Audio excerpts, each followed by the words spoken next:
for social justice and immigration reform with compassion. We are here to say that we are all Arizona.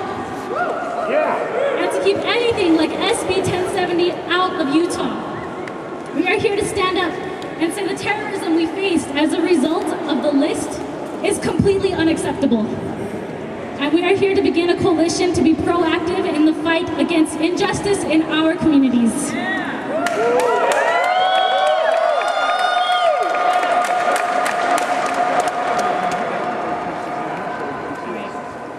Our first speaker is Shannon Musset. Shannon is an associate professor of philosophy at Utah Valley University, where she specializes in feminist theory and European existentialism. She's also the coordinator of the Gender Studies program and is actively engaged in various interdisciplinary programs across campus. Shannon?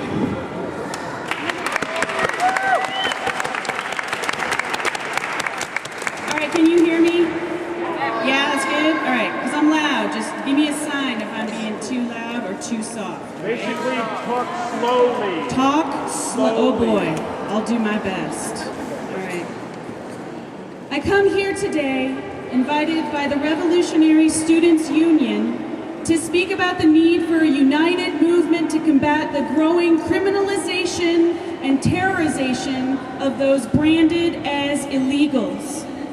We are all here because we are deeply concerned about the release of the anonymous Utah list and the murmurings of bringing legislation like Arizona SB 1070 to our state. In response, we applaud Governor Herbert's investigation into the creators and disseminators of the Utah list and ask that it continue until its necessary conclusion, no matter how far that goes. We also ask that our fellow citizens see this list as a warning of things to come if we do not remain vigilant in our stance against the anti-immigrant movement that is flaring up in our state. I do not dispute the issue that immigration policy is a conversation that must be had in this country. There are many sides and many concerns across a broad spectrum of people and parties. However, no conversation can be had when one side, the side with the economic and social power, can brand the other side, the side which is at the mercy of social and economic forces which seek to dominate it, as illegal. When the discourse becomes a war of us, the true Americans, against the other, the illegal foreigners, it is no longer a conversation about immigration policy, but a weapon of power to alienate, disenfranchise, and humiliate a population that it simultaneously requires and exploits. I want to briefly address the language and motivations behind the anti-immigration movement so as to bring some important issues to light. First, illegality. The use of the word illegal is a deliberate move to mark anyone who is undocumented as a menace to society, all the while covering over the fact that these so-called illegals are working and contributing members of our society, a society that would be vastly different and much more difficult without them. I think here of the Take Our Jobs campaign by the United Farm Workers, which brings these issues to light.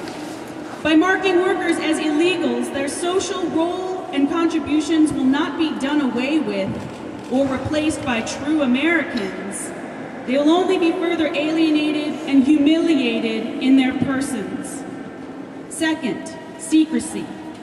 The anonymity of the Utah list is perhaps its most frightening component, and there are many frightening components to that list.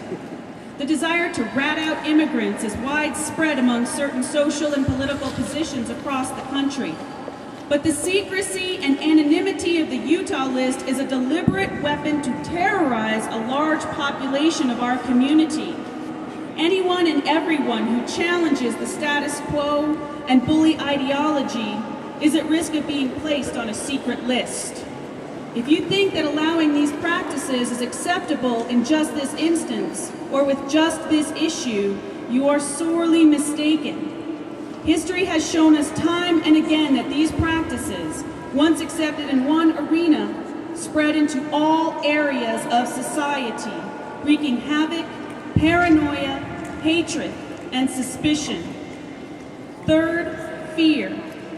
Our country sees its changing place in the international landscape, and instead of embracing the possibilities for a new global vision, politics of cooperation, the sharing of resources, collaboration on solutions for economic and environmental improvement, we exhibit fear, xenophobia, regression, and nostalgia for an America that never existed.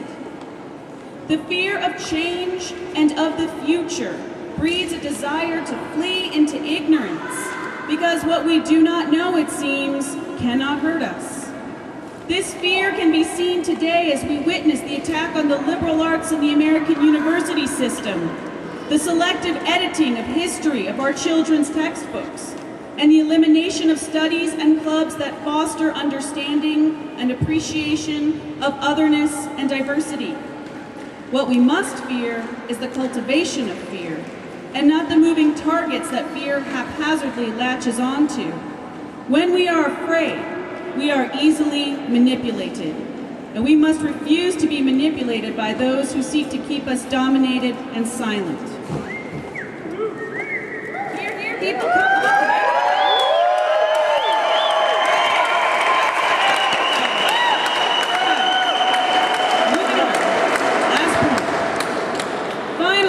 Hatred. I've already said that the immigration policy is a conversation in which we all need to participate. But when the debate is already drenched in hatred of the nebulous other, who is here to steal our jobs and suck our tax dollars dry, there is no conversation to be had. There is only the voicing of a hatred born of the fear of the unknown and of change. We cannot allow this kind of unrestrained hatred to infect our beautiful state, and we cannot answer this hatred with a hatred of our own. We must practice brotherly and sisterly love in our quest for justice and understanding. We must not combat their hatred of us with a hatred of them. We must combat their hatred and ignorance with unity, action, and yes, anger.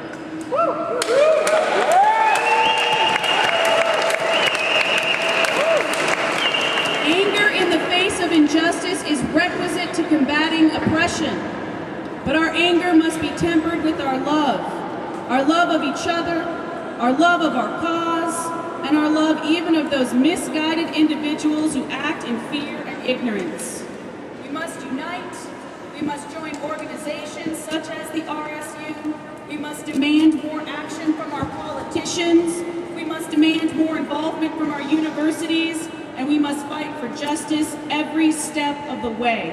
Thank you.